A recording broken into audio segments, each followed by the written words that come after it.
श्री स्वामी समर्थ। 25 जुलैला आषाढी एकादशीला उपवास नाही केला तरी चालेल, पण गाईला खायला घाला ही एक गोष्ट। श्री स्वामी समर्थ। नमस्कार माझ्या माता भगिनींनो आणि भावांनो, कसे आहात तुम्ही? आशा करते की तुम्ही सगळे मजेत असाल। आजचा दिवस तुम्हा सर्वांना खूप छान सुखाचा आणि आनंदाचा जावो हीच मी आपल्या स्वामींच्या चरणी प्रार्थना करते आणि आजच्या या नवीन व्हिडिओला सुरुवात करते। मित्रांनो, येत्या 25 जुलैला म्हणजे शनिवारी आलेली आहे वर्षभरातील सर्वात मोठी आणि पवित्र आषाढी एकादशी। या आषाढी एकादशीला आपण देवशयानी एकादशी म्हणूनही ओळखतो। शास्त्रानुसार या दिवसापासूनच पवित्र चतुर्मासाची सुरुवात होते, म्हणूनच या तिथीला आपल्या हिंदू धर्मात अतिशय विशेष महत्त्व दिले गेलेले आहे। आज या व्हिडिओमध्ये मी माझ्या माता भगिनींसाठी आणि सर्व भावांसाठी एक अतिशय प्रभावी आणि चमत्कारिक उपाय घेऊन आले आहे। या आषाढी एकादशीला जर तुम्हाला काही कारणाने उपवास करणे शक्य नसेल तरीही चालेल, पण गोमातेला म्हणजेच आपल्या गाईला ही एक वस्तू आवर्जून खाऊ घाला। यामुळे तुमच्या घरातील गरिबी, पैशाची चणचण आणि सर्व अडचणी दूर होऊन 7 पिढ्यांचे दारिद्र्य नष्ट होईल आणि तुमची कितीही कठीणातली कठीण इच्छा असेल ती मग ताबडतोब पूर्ण होईल। हा उपाय काय आहे, कोणत्या वेळेत करायचा आहे याची संपूर्ण माहिती आज मी तुमच्या सोबत शेअर करणार आहे, त्यामुळे हा व्हिडिओ अजिबात स्किप न करता शेवटपर्यंत नक्की पहा।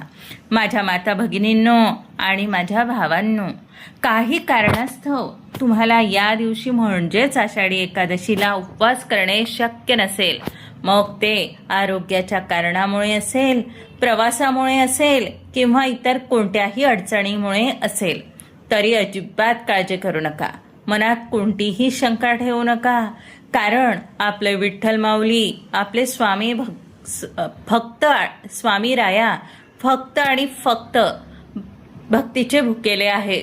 उपवास करण्यापेक्षा या दिवशी केलेले नामस्मरण आणि सेवा जास्त महत्त्वाची असते। म्हणूनच आजच्या व्हिडिओमध्ये मी माझ्या सर्व माता भगिनींसाठी आणि भावांसाठी एक असा दिव्य, चमत्कारिक आणि अत्यंत प्रभावी उपाय घेऊन आले आहे, जो करण्यासाठी तुम्हाला फार काही कष्ट करावे लागणार नाहीत। अगदी तुमच्या घरातील साहित्यात फक्त 10 मिनिटातच हा महा उपाय पूर्ण होतो। आषाढी एकादशीच्या मुहूर्तावर गाईला खायला घाला ही एक गोष्ट, वस्तू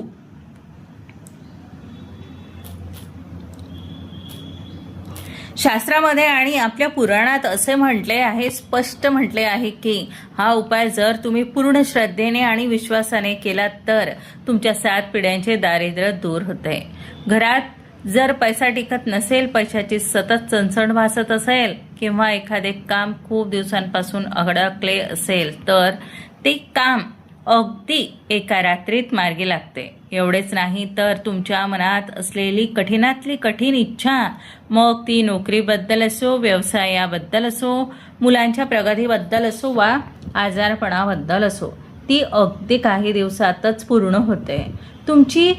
तुमचे नसीब सोन्यासारखे चमकू लागते।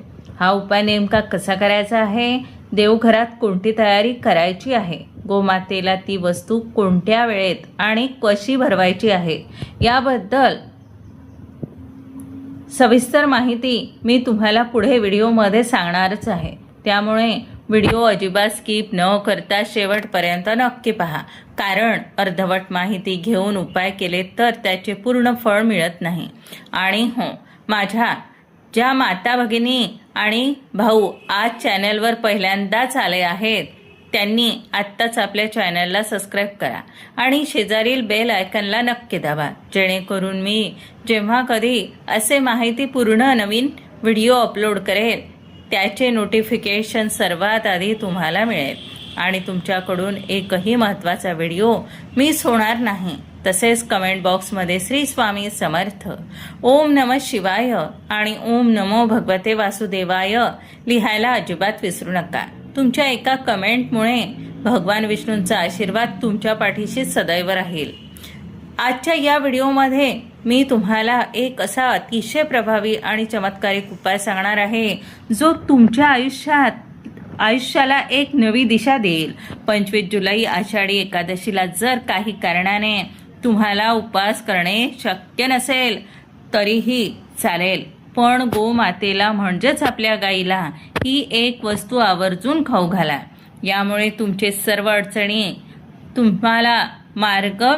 अडचणींवर तुम्हाला मार्ग मिळेल. एका रात्रीत तुमचे सोन्यासारखे दिवस येतील आणि कठीणातली कठीण इच्छा ताबडतोब पूर्ण होईल. शास्त्रानुसार गाय ही रुद्राची आई, 8 वस्तूंची कन्या आणि 12 आदित्यांची बहीण मानली गेलेली आहे. गायीच्या शरीरामध्ये 33 कोटी देवी देवतांचा निवास असतो आणि गोसेवेने साक्षात स्वर्गप्राप्ती होते असे म्हटले जाते. विठ्ठल माऊली ही भगवान विष्णूंचे रूप असल्यामुळे या दिवशी गायीची सेवा करण्याचे फळ 100 पटीने जास्त मिळते. हा उपाय नेमका कसा करायचा आहे हे जाणून घेण्यासाठी व्हिडिओ अजिबात स्किप न करता शेवटपर्यंत नक्की बघा. आत्ताच चॅनलला सबस्क्राईब करून बेल आयकॉनला प्रेस करा. माझ्या माता भगिनींनो आणि भावांनो, जर भरपूर दिवसांपासून तुमच्या मनात एखादी इच्छा असेल, मग ती इच्छा तुमच्या किंवा तुमच्या पतीच्या नोकरीबद्दल असेल, व्यवसायाबद्दल वृद्धी होऊ दे अशी असेल किंवा धनप्राप्ती होण्याबद्दल असेल, मुलांच्या अभ्यासात लक्ष लागत नसेल, त्यांची प्रगती व्हावी म्हणून असेल किंवा डोक्यावर असलेले कर्जाचे ओझे लवकरात लवकर फिटावे, कर्जमुक्ती व्हावी म्हणून असेल, अगदी कोणतीही शारीरिक, मानसिक किंवा आर्थिक अडचण असेल तर ती दूर करण्यासाठी आषाढी एकादशीला हा उपाय तुम्ही न चुकता आवर्जून करा. या उपायाचे तुम्हाला 100% फळ प्राप्त होईल, हा माझा विश्वास आहे. आता हा उपाय करण्यासाठी आपल्याला सकाळी उठल्यापासून देवघरात नेमकी काय पूर्वतयारी करायची आहे ते अगदी सोप्या भाषेत समजून घ्या. दिवसाची सुरुवात आणि कृतज्ञता व्यक्त करण्यासाठी एकादशीच्या दिवशी सर्वात आधी तुम्हाला सकाळी लवकर उठायचे आहे. सूर्योदयापूर्वी उठलात तर अतिशय उत्तम होईल. उठल्या अंथरुणावर आसनातच आपले दोन्ही हात जोडून सर्वात आधी त्या भगवंताचे, आपल्या स्वामींचे मनापासून आभार माना की त्यांनी आपल्याला आजचा हा पवित्र दिवस, सुंदर दिवस दाखवला. मनातल्या मनात विठ्ठल माऊलीचे किंवा स्वामींचे नामस्मरण करा.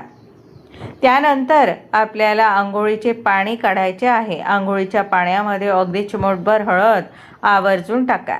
शास्त्रामध्ये हळदीला अत्यंत पवित्र आणि माता लक्ष्मीचे स्वरूप मानले गेलेले आहे. या हळदीयुक्त पाण्याने स्नान केल्यामुळे आपल्या शरीरावरील आणि मनावरील सर्व नकारात्मकता तसेच नकारात्मक ऊर्जा, आळस आणि दोष पूर्णपणे नष्ट होतात आणि शरीराभोवती एक सकारात्मक कवच तयार होते. स्नान झाल्यानंतर स्वच्छ धुतलेले कपडे परिधान करा. शक्य असल्यास या दिवशी पिवळ्या किंवा पांढऱ्या रंगाचे कपडे घालावेत, कारण पिवळा रंग हा भगवान विष्णूंना अत्यंत प्रिय आहे. स्वच्छ कपडे घालून आपल्या देवघरापाशी या.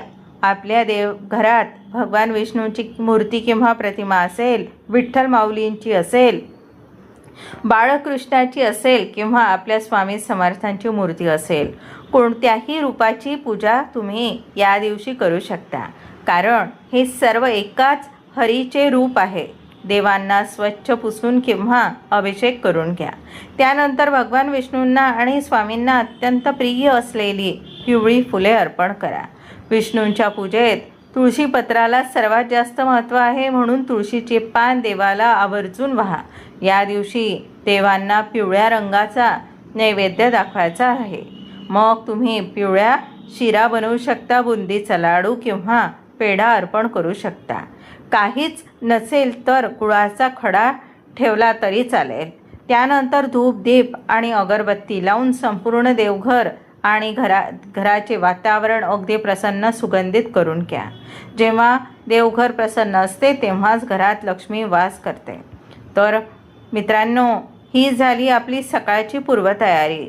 आता त्यानंतर मुख्य चमत्कारिक उपाय देवघरात कसा सुरू करायचा ते आपण पाहूया. आता मुख्य उपायासाठी तुम्हाला काय करायचे आहे हे नीट समजून घ्या. हा उपाय करण्यासाठी आदल्या रात्री किंवा सकाळी थोडीशी चणा डाळ पाण्यात भिजवत घाला. सर्वात प्रथम एका वाटीत थोडे कुंकू आणि पाणी मिक्स करून गंध तयार करून घ्या आणि तुमच्या घराच्या मुख्य प्रवेशद्वारावर एक छान स्वस्तिक काढा. त्याला हळद कुंकू अक्षदा लावून धूप दीप ओवाळा.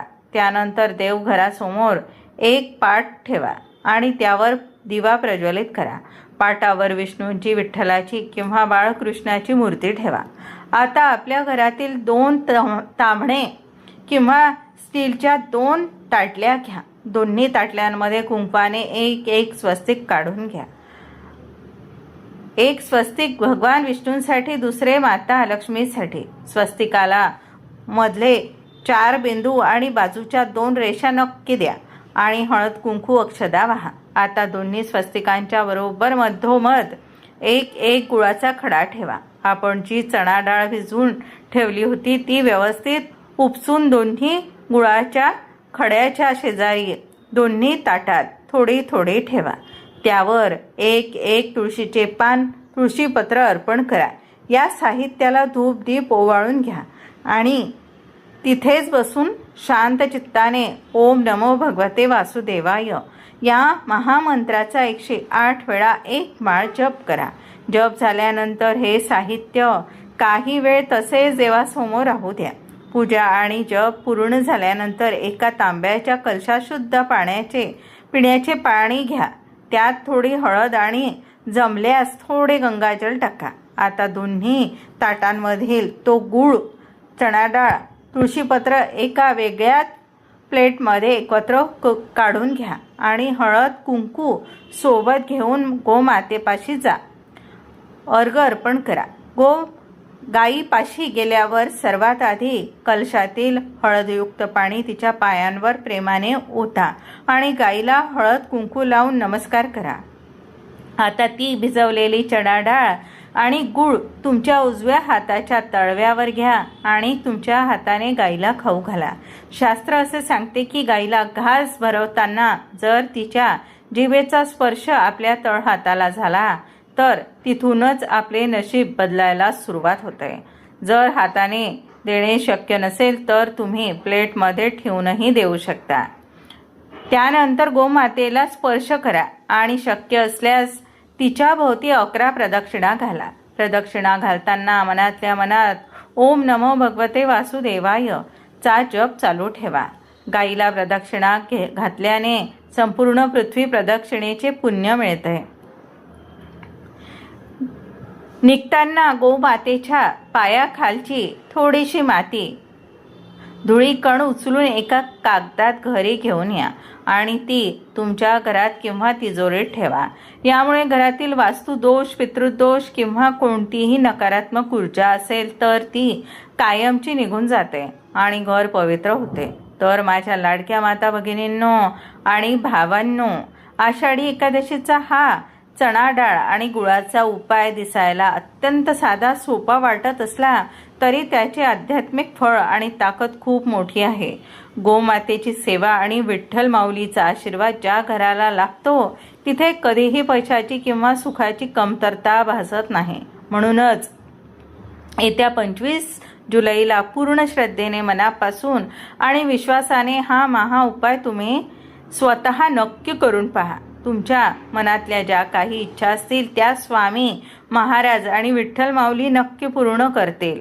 मला पूर्ण विश्वास आहे. माझ्या माता भगिनींनो, तुम्हाला आजचा हा व्हिडिओ कसा वाटला, हा उपाय आवडला का? मला खाली कमेंट बॉक्समध्ये श्री स्वामी समर्थ किंवा जय हरी विठ्ठल लिहून नक्की सांगा. तुमच्या एका कमेंटने मला पुढील व्हिडिओ बनवण्यासाठी खूप मोठी ऊर्जा भेटते. जर तुम्हाला आजची ही माहिती थोडी जरी आवडली असेल फायदेशीर वाटली असेल तर व्हिडिओला एक मनापासून लाईक नक्की करा, कारण तुमचे एक लाईक माझ्यासाठी खूप महत्त्वाचे आहे. आणि आपल्या या हक्काच्या चॅनलला अजूनही सबस्क्राईब केलं नसेल तर आत्ताच सबस्क्राईब करून बेल आयकॉन नक्की दाबा. हा पवित्र आणि सुंदर व्हिडिओ स्वतःपुरता मर्यादित न ठेवता आपल्या मित्रपरिवारासोबत, नातेवाईकांसोबत आणि तुमच्या व्हॉट्सअप ग्रुपवर जास्तीत जास्त शेअर करा, जेणेकरून या आषाढी एकादशीला तुमच्या एका शेअरमुळे इतरही कोणाचे तरी कल्याण होईल आणि गोसेवेचे पुण्य तुम्हालाही लाभेल. जाता जाता तुम्हाला पुन्हा एकदा आठवण करून देते, चॅनलवर नवीन असाल तर चॅनलला सबस्क्राईब करा, शेअर करा, व्हिडिओला लाईक करा आणि कमेंट बॉक्समध्ये न विसरता श्री स्वामी समर्थ, ओम नमः शिवाय आणि ओम नमो भगवते वासुदेवाय लिहायला अजिबात विसरू नका. आषाढी एकादशीच्या तुम्हा सर्वांना खूप खूप शुभेच्छा. भेटूया पुढच्या व्हिडिओमध्ये. तोपर्यंत श्री स्वामी समर्थ.